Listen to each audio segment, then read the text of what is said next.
Hello, hello, and welcome to Alchemical Serenity, the Pagan podcast by me, Carolyn, a Druid witch and past life regression therapist who has been on this path for about 45 years. Now, I have walked a few paths to get here, guided by my higher self. I have fallen off paths, scrambled back on them again, and now I just share things I have learned that may help you on your path in this experience of being human. I am not here to tell you how you should walk your path. That is dogma, and Druidry is not dogmatic. It's about finding your path connected to all forms of consciousness. If you are new here, then welcome. Come on in, grab a chair. I hope you bought your favourite drink, kick off your shoes, and if you find something helpful here, then give me a follow by subscribing to the channel and a like, which tells YouTube that my waffling is quite interesting. You can also find me on Instagram and TikTok, although the latter is a slightly different name, but I will add in the links in the description box below. If you want to find me on all the socials, I try and share sort of more waffling and images and things that are happening on a weekly basis. If you are here again because you always pop in, then thank you again for popping in. It's always great to have you here, and those of you who leave me messages are really appreciated because I like to know how your path works for you and to chat about what makes your experience of being human work. So, as ever, we are going to take a look into July. We're going to look at what we can do on our path of well-being and on a spiritual basis. We're also going to look at the two moons, the new and the full, and obviously at the end I always put in that little bit of my field, and you might be quite surprised to see what I've actually achieved in there. If you've been following me, you might sort of guess about something that has been on my job list to do, and I have finally done it. And you'll see that at the end. Although I will say I got bitten by a blooming horsefly doing it. I didn't realise. Went out there, 3 hours. That's giving you another clue how long it's taken me. And I ended up getting bitten by a flipping horsefly, the little blighter. Anyway, let's get into looking at July and see what we can get up to on our spiritual path. So July is a peak month. The sun is blazing across the sky, unless you live in Britain. Ultimately, we are a northern island, and we should really be covered in snow. So I don't know whether you've noticed, but you'll hear British people moan more about the hot weather than we moan about the cold weather. I don't quite know why. I think it's because the cold you can actually put layers on and take layers off, but you get to a point with the heat where you can't take any more off. So really, I'm not going to complain if we get any snow this year. July itself is guiding us slowly to the first harvests of soft fruits in August. Now, the hedgerows in June were beginning to show their potential, and because we've had so much of a balance of rain and sun here and warm days, I think we might get early crops this year. I know some friends of mine are already picking cherries off their trees in gardens, so I think the hedgerows are going to be quite lucrative this year. It's always soft fruits that we start looking at in July and August. So, you know, your blackberries, your strawberries, tomatoes, the raspberries. Some of them may be early crops and you're already eating them, but others are starting to really look as if it's going to be, you know, bumper food time as we go through the next couple of months. I have a fabulous cherry tree. In fact, I've got a couple of them. There's some smaller ones, which were grown by the squirrel. Not by me. The squirrel comes into the garden, robs out all the hazels and all the cherries, and then buries them. And then we come back the next year and go, oh, look, there's another hazel. And I try and keep them and move them around the garden, but I'm getting to the point soon where I think I might pot them up and put them on the front and say, free to a good home, courtesy of squirrel. But the cherry tree is absolutely fantastic because the smaller ones now are sort of, with the bees, they pollinate each other. We get a bumper crop off the cherry tree if we're lucky. And I say if because there is an optimum point of them coming into being soft enough to take off the tree. And the blackbirds and the jackdaws, I had to think then which ones they were, come in and absolutely strip it bare. And they can do that in less than 24 hours. And so if I don't get out there quick and take however many I want to do something with, sometimes I actually just freeze them as a whole, then I've got no chance. And this is a big cherry tree.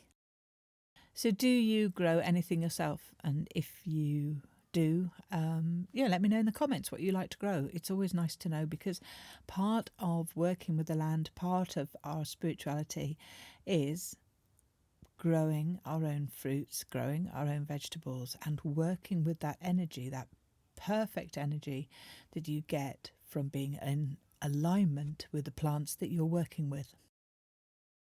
However, there's always one sad tale. And on my walk to the field where I keep the horses, it's about half a mile of sort of farm track that I have to walk down. There has been some fantastic motherwyrt growing, and I have been coveting it, ready to pick on Midsummer's Day, which is the 24th of June. So each day I've passed it, and I've asked its permission to cut it on that day so I could use it to make wands with, to replace the ones that I usually make with sage and lavender. And so I've used them for, what do you want to call it, saining, smudging, smoking, clearing energy. And I thought this year I'll do them with some mugwort, because there was such an abundance of it. There was the beautiful big clump of it in the middle of the track. And of course, I never take the whole plant and I never take the root. So I sort of said, please, can I have some of this, because I'm going to use it in this. And I felt the energy that there wasn't a negative energy that said, no, go away, leave me alone. Because I've been walking past that plant itself for the last 6 to 9 months, I've worked with it as it's been coming out the ground. So I got there on the 22nd and devastation had happened. The farmer had been along and cut all the hedge edges of grass because they had grown particularly tall. In fact, they were all nettles, and the nettles had gone to seed. And he destroyed my beautiful motherwyrt. I honestly could have cried. I stood there, and it wasn't even a case of that he'd just trimmed it off. And I thought, because sometimes when they trim these things down, they go at the base and they just leave it in long pieces to just die down and on the edge of the tracks. So there was nothing that I could take, because it had been done with a grass cutter that goes on the back of the tractor. So it has a blade like a normal cutting of a lawnmower. So it would go round and round and round, and it had chopped it to pieces. And I'm scrabbling around thinking, there's got to just be a little bit I could use. I did manage to find in the hedgerows a couple of stems, and I've taken those. And there is another motherwyrt further down, not so many, that is just going to seed. And I have spoken with that plant and said, this has happened. Can I work with you? And again, there was no negative energy, but I have learned from this that next year I'm going to have to cut it before it grows too big. Now, the farmer isn't at fault. He doesn't even know that's motherwyrt. He just thinks it's a weed, and he needed to cut down the root down to the field so that I can walk it in winter, really. Otherwise, I think I'd be knee deep in grass. So I don't blame him at all. He's just doing his job. But I will have to really get on top of that this time next year, when if I want to use it again. Now, if you're saying, grow it yourself, I do grow it myself. I have a pot full in the garden, but again, depending on how much you want to use, if I put it into the garden itself, it will go nuts. It's a bit like nettle and mint. It will go bananas, and before long, within a couple of years, my garden will just be motherwyrt. So I try and grow it in a pot, but again, if it's in a pot, there's only so much of it you can use before you've stripped the plant. So this was quite nice, finding this extra bit on the way.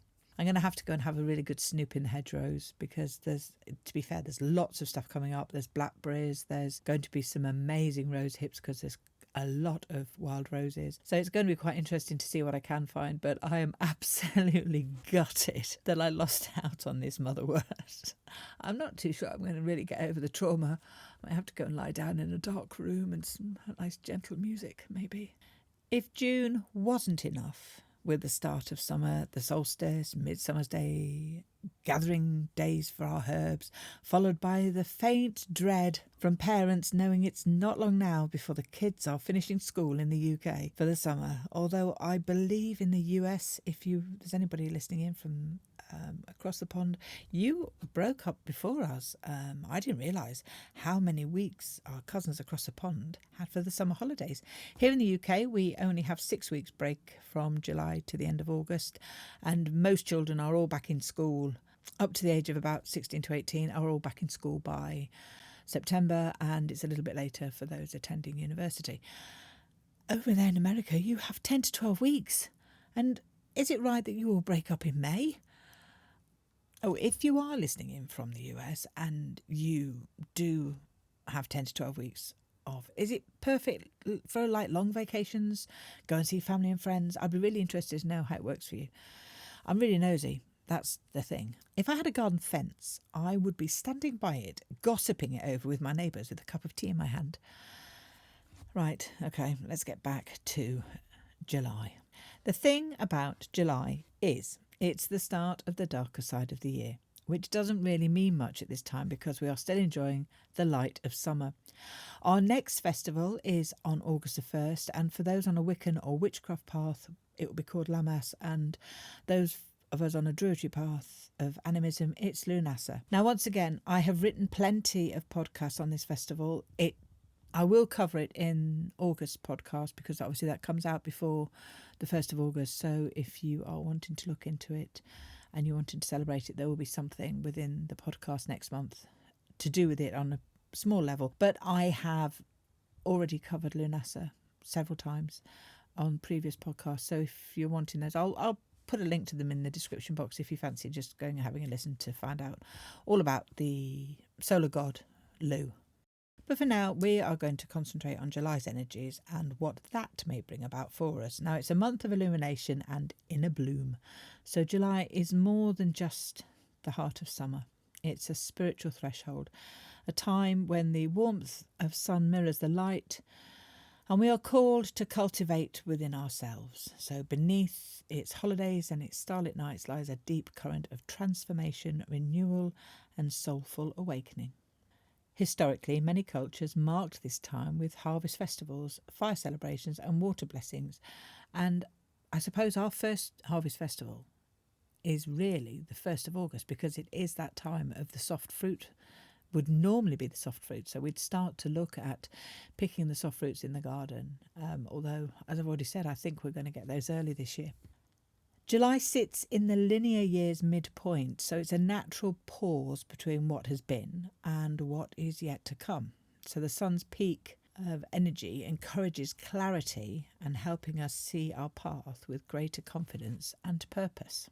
The month begins under the nurturing intuitive sign of Cancer, inviting emotional healing, self-care, deep connection with loved ones.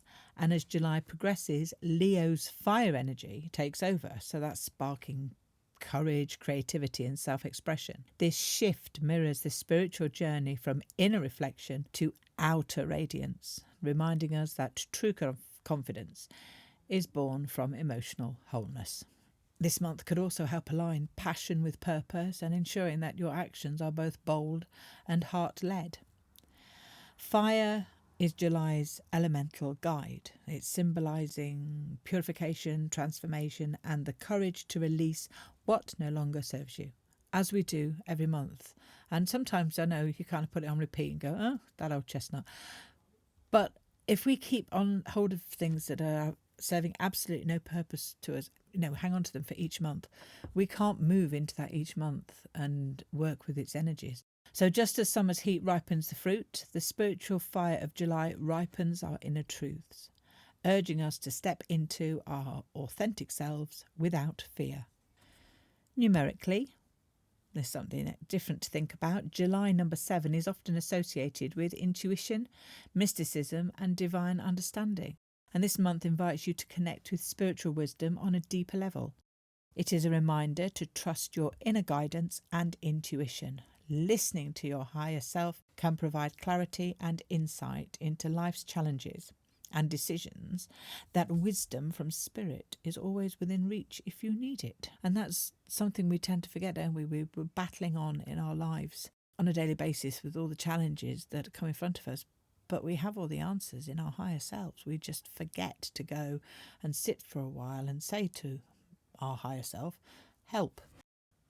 I might try and write a podcast at some point about working with our higher selves. It's not always easy to write something when you visually can't always show what you want to show because you can't, haven't got a pointer stick at a board, or to be working with people in real life when you can work with your higher self through things like regression or meditation. But I might try and cover sort of connecting, a time to connect with your higher self, perhaps with a meditation. If you don't already do it and it's something you'd like to do, stick around and I'll see if I can squeeze that one in at some point in the near future. Rituals to harness July spiritual energy, a sunrise gratitude practice, so you can begin each day by greeting the sun, setting intentions that align with your higher self. I know I've said sunrise a few times in my podcast this year, but they are worth it at this time of the year. Yes, it's early, but if you had the chance to plan it and you live in the UK, could you be on the east coast for the sunrise and then travel in the day to the west coast to see the sun set?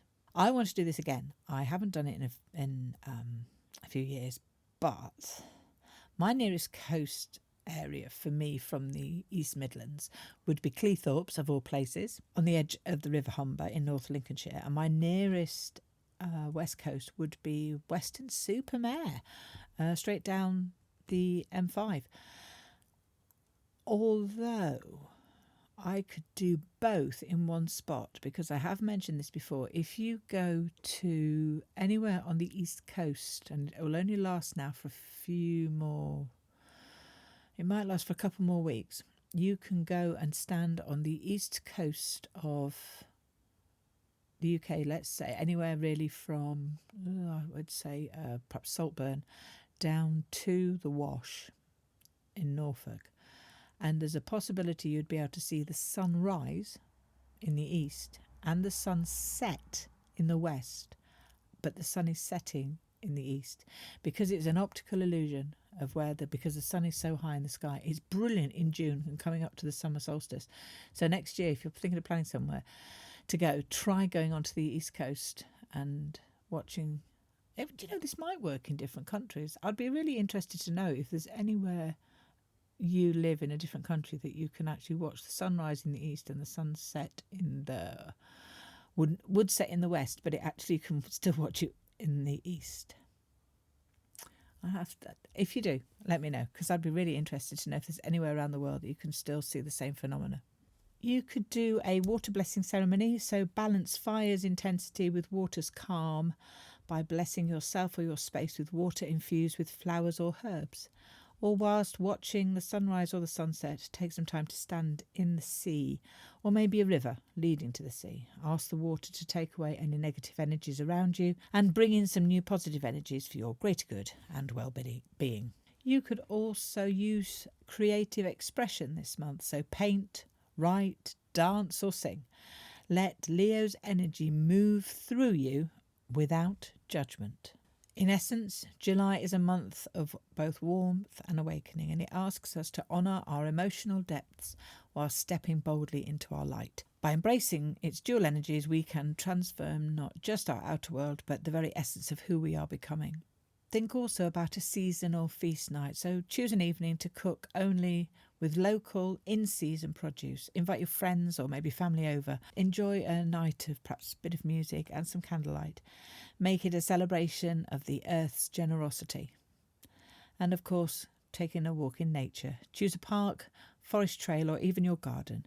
And as you walk, notice the colours, the scents and sounds around you. Pause to write down what you see and how it makes you feel. Do it in that moment, not a case of walking through and going home and thinking, oh yeah, I felt really great because I stood by such and such tree, and then what happened? Take your journal or take something to write in and write at that moment in time. This mindful practice grounds you in the present, and it opens your awareness to the sacred beauty in everyday life. And then we get to the moons.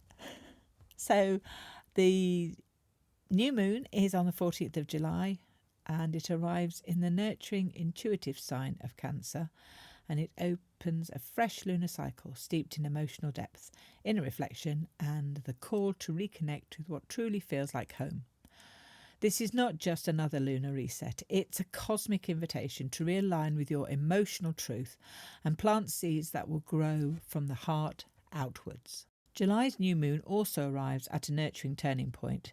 Obviously, we're halfway through the year, making it a potent time to pause, reassess and realign. The lunar phase encourages us to shed outdated intentions from earlier months. Anything that we thought might happen and maybe it hasn't for whatever reason, there is no need to beat yourself up about it. I know people come to me and said, oh, I wrote all this in my journal I was going to do and I haven't been able to do any of it at all. Ah, so what? You didn't do it. Carry it forward. Wait till next year. Try again. It doesn't matter. There is no linear time for doing this. What will happen, it will be a time when it's the perfect time to connect. The idea of it is sometimes just the spark, and it might not necessarily come into fruition at that time, but it might take a little bit longer for it to happen, which is perfectly fine. This moon is less about rushing forward and more about recalibrating. So think about what truly matters now. Also, depending on its astrological placement, obviously that's whether it's in Cancer or Leo during July, this new moon, I think it's Cancer. I did say it's Cancer, didn't I? Yes, because it's at the beginning. The moon can stir up some deep emotional waters. Cancer is ruled by the moon, and its energy invites us to nurture your inner world. So strengthen bonds with loved ones and create a sense of safety.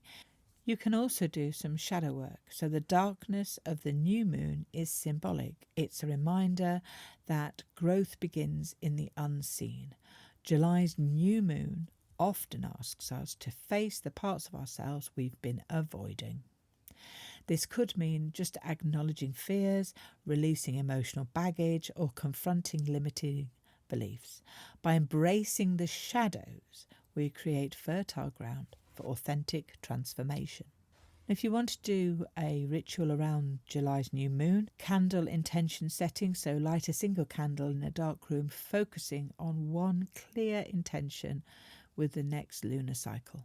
You could do water cleansing, so use the element of water, maybe a bath, a river, or just a bowl of moon-charged water to symbolically wash away what no longer serves you. And I think in this heat, if it carries on again, a nice cool bath or even a bucket of cold water over the top of the head, perfectly fine. If that doesn't sort you out, nothing will. Vision mapping is by creating a visual representation of your mid-year goals, blending practical steps with intuitive guidance. Now, I suppose if you journal, this might be something you'd enjoy doing, is create a vision map within your journal. If you don't journal, then why not? Have a go at just writing down some mid-year goals that you'd like to achieve over the next 2 or 3 months. See what happens and whether they are going to be achievable. It doesn't matter if they're not, but it's always nice to have that creative flow of what you can do in your life. The July new moon is not loud or demanding. It's a quiet whisper in the dark. It's urging you to trust the unseen and believe in the seeds you plant now. So by honouring this moment with presence and intention, you align yourself with the natural rhythm of renewal and allowing the rest of the year to unfold with greater clarity and purpose. Cancer's energy often stirs memories, and this lunation may bring old emotions to the surface, but rather than resisting them, see this as an opportunity for release and renewal. Perhaps forgiveness of yourself and others. It can be a powerful act if you want to try something like that. And by letting go of emotional baggage, you create space to open your heart and allow positive energy in. Again, this is something, if you journal, that you might enjoy writing about, perhaps making a list of things you need to maybe forgive yourself for, or perhaps forgive others for, and just then let them go. Because once you've committed them to paper, it's quite powerful that they will go. You don't have to go out, and I know I've said it before in previous podcasts, go out and set a bonfire ritual up or find a candle and burn pieces of paper. You don't have to do all of that. You can just write the list and say, I forgive. This new moon also asks us, where do you feel safe?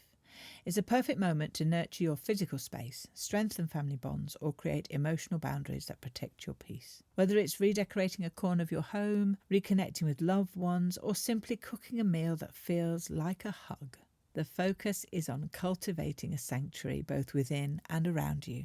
What does home mean to you right now, and how can you create more in your life? That's quite a good prompt for July's journaling. What does home mean to me right now, and how can I create more of it in my life? And then we get to the full moon, which is on July the 29th. Now this has been called the horse moon, the claiming moon, or the buck moon. And the buck moon is the Native American name for it. The claiming moon is, I think, the Celtic name for it. I'm not sure where the horse moon came from, but anyway. The July full moon obviously is more than just a luminous spectacle. It's cosmic mirror reflecting cycles of growth, release and transformation. Its name comes from the time of the year when the male deer begin to grow new antlers, symbolising regeneration and strength. But also the claiming moon is all to do with, because of the time of the year, it's all to do with how it ties in with Lunasa and how it ties in with the contractual side of different things in the ancient histories of this land. But I can't tell you what they are now because that's not where we are, but they are, I think I do mention them in other podcasts. July's full moon sits at the heart of summer in the northern hemisphere, so where nature is at its most abundant, and spiritually this is the period of culmination. Projects, intentions and personal growth seeded earlier in the year are now reaching their maturity. And it's a moment to pause, acknowledge and progress and prepare for the next phase of your journey, which we have actually, I think, already mentioned. Full moons are known for amplifying emotions, so that's going to really help, isn't it? You're just getting over Cancer, dropped into Leo, and then we've got a load of emotional stuff coming our way. July is no exception. Its energy often brings hidden truths to the surface, encouraging self-reflection. So you may find yourself gaining sudden clarity about relationships, life direction or inner desires. This illumination can be both liberating and challenging as it asks you to confront what no longer serves you. Again, it's shadow work. So get your journal out, just write. Use it as a way to just let any thoughts flow. It doesn't have to be any structure to it, but just see what comes up at this time with what emotions you're affected by. July's full moon falls into the sign of Capricorn, not Leo. It's always opposite. So you may have a need to look for justification in the outside world. You may feel that people are ignoring you and that you need to be heard.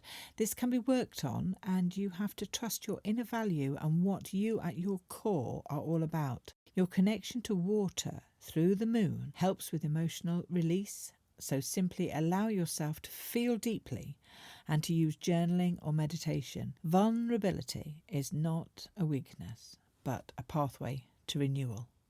Rituals for July's full moon. You could try moon bathing, spend some time under the moonlight to absorb its calming, balancing energy. A release ceremony, so write down habits, fears or patterns you wish to let go of, and then, as I've said, you could burn them if you wish to, or just write them in your journal. I wish to release the following. Gratitude practice. Reflect on what has flourished in your life since the start of the year, and always remember that it is a gateway to the second half of the year, so start to look at where you want to move forward for the coming next season, but also for the moons that are ahead. The buck moon is a threshold moment. It's standing between the fertile energy of early summer and the gradual descent towards autumn, and invites you to recalibrate your intentions for the months ahead, carrying forward only what aligns with your higher self. So coming up now, as I have done for the last 6 months, and this will be the 7th, is a short little vlog, I suppose, of the field that my horses are in. Look out for what I've done, if you haven't guessed already. And it just shows the difference that the field takes on as we walk through the year. I know it's not very long, but it's just a few moments of reflection of the way that nature will do what it wants to do, how it wants to do it. And so will my horses generally. So I'll let that come up now for you. I'll be back in a few minutes.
July reminds us that life is both fleeting and abundant. The sun will set, the seasons will turn, but the moments we choose to honour, those become part of us. Thank you for joining me once again for a walk through July on our spiritual path. Remember, your path is your own. You do not have to do anything that I tell you. You walk your path in your light and the way it suits you. So until next time, peace in your grove. Keep creating moments that are worth remembering. Take care of yourself and others, and bye for now.